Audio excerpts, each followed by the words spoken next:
Don Juan, normal lang ba sa isang negosyante ang maraming bills monthly? Alright. Especially po to sa mga bayaran, ano? Bayaran. Sino dito may mga bayaran? May mga bayaran. Yan. Dami kong bayaran. Alright. Yung stress na stress sa bayaran. Sino dito? Yung takot na takot sa bayaran. Okay. Actually po, yung bayaran na yan, nakakatuwa po yan.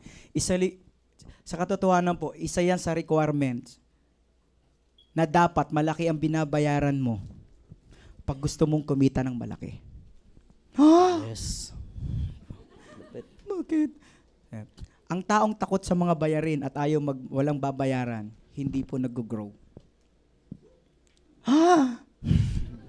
Bakit? Di ba? Kami po, nung tinraining ako ng mentor ko, sabi ko, coach, gusto ko mag 300,000 a month. Okay, kinompute. Magkano ang payables mo monthly? 50,000 lang po. Hindi ka abot. Bakit po? Mababa. Kung gusto mo ng 200 to 300,000 a month, kailangan ng payables mo 100,000. Grabe, ano to? Parusa?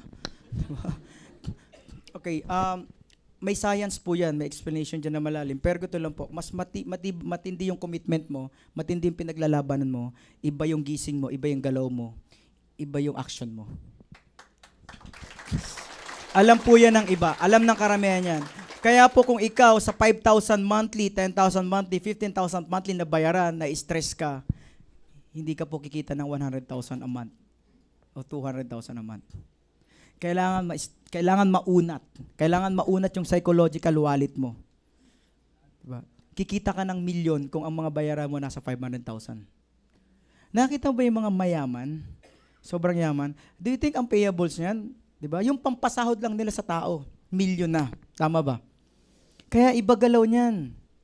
Diba? Kasi first level yung parang ang commitment mo lang for my family. Mga ganun, di ba? For my family. Mga ganun, papag-araling kapatid ko. Pagbibigyan ko ng magandang buhay yung magulang ko.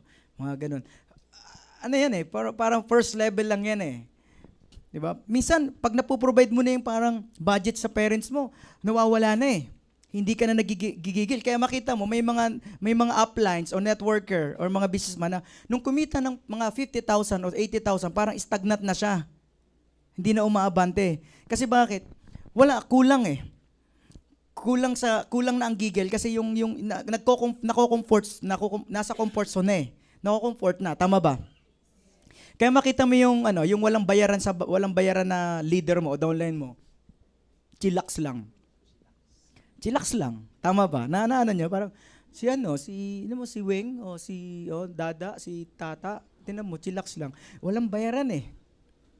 Pero alam mo, si Nanay kanina ganoon na. Si Nay, magkano po bayaran niyo, Nay? A month. Ang laki. Kaya tingnan mo, Nanay, ilang taon ka na po? 60. Nanay, malaki ang bayaran niya. Kaya kahit 60 years old siya, nag-a-attend siya ng training nandito. Palapakan natin. Ganun lang yun eh.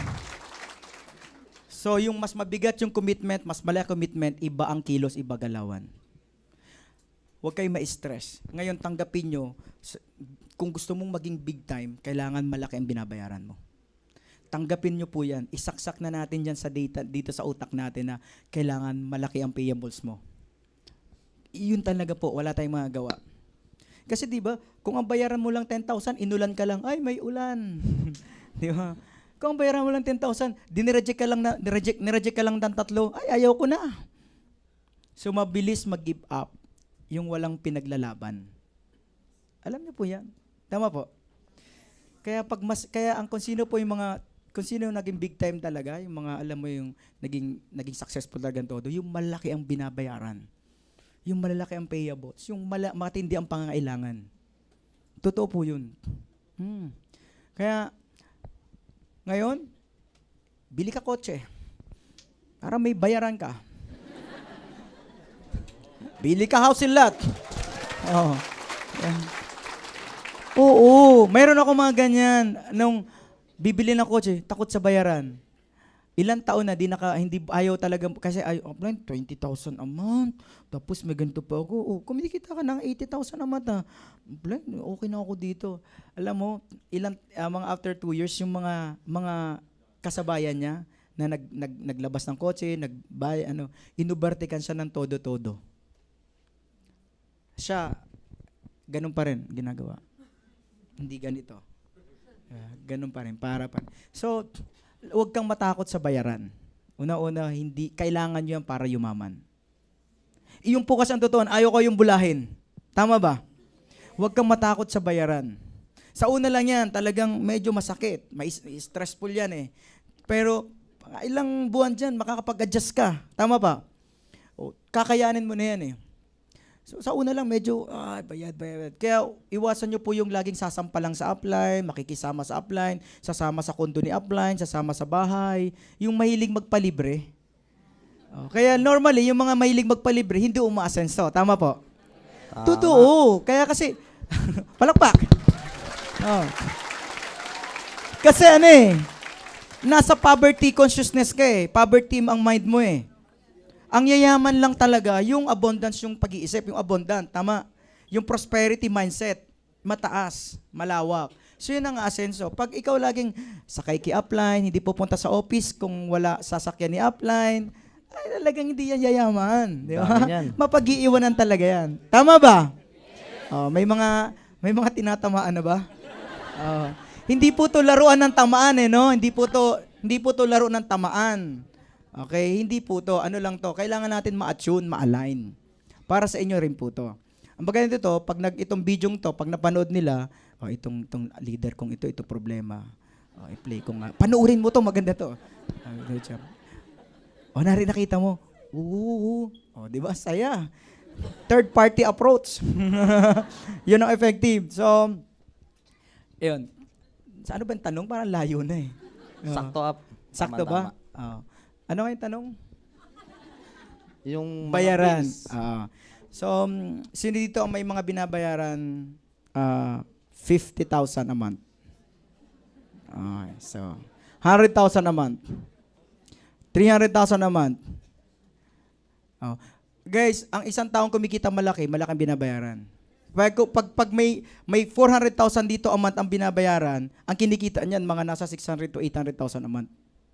Tama hindi? Oo. Yung mga nagmi-million na kinikita sa Global, do you think ang mga bayaran niyan 5 mil, 15 mil? Hindi. Hindi yan bababa ng 500 ang mga bayaran niyan. Mga investment niyan, mga binibiling kondo niyan. Yung mga sasakyan niyan. Yung mga pinapatay yung mga sasakyan niyan.